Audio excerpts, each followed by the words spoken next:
আসসালামু আলাইকুম ওয়া রাহমাতুল্লাহ। সম্মানিত প্রিয় বন্ধুগণ, আজ বাংলাদেশ জামাত ইসলামের মহাসমাবেশ হয়েছে। আলহামদুলিল্লাহ, আপনারা সবাই জানা আছে, দেখছেন অবশ্য। বাংলাদেশ জামাত ইসলামের আমির সাহেব মঞ্চে হঠাৎ করে অসুস্থ হয়ে পড়ে গেছেন এবং এটাকে কেন্দ্র করে কিছু বাতিলরা বলতে পারে যে এটা উনি ভঙ্গি ধরেছেন বা নাটক করেছেন। যদি এই সমস্ত কথা কেউ বলে তাহলে আমি বলবো এনার ইমান থাকবে না। এর কারণ হচ্ছে বাংলাদেশ জামাত ইসলামে আমির সাহেব উনি সত্যিই একজন জিন্দা ওলি। ওনার উপরে আল্লাহর রহমত এবং বরকত আছে।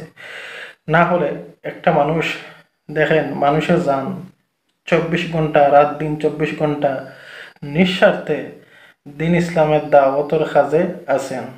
এমনকি একটা ঘন্টা উনি রেস্ট নিবেন, আরাম করবেন, এই সময়টা নেন না।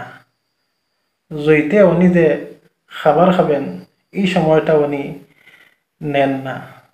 কি জানি ইসলাম ও দাওয়াতের কাজে সময় ব্যয় হবে। তাই এমন মানুষকে যদি এই বাংলার জাতি পাইয়া যদি কাজও লাগায় না, এনাকে যদি রাষ্ট্রীয় ক্ষমতা না বসায়, তাহলে আমি বলবো এই হতভাগ্য জাতি ভাগ্যে কোনোদিন ভাগ্য খুলবে না। সম্মানিত প্রিয় দর্শক মণ্ডলী, বাংলাদেশ জামাত ইসলামে আমির সাহেবের মতো যোগ্য একজন নেতা আমার মনে হয় না আর বাংলাদেশের মধ্যে আছে বলে।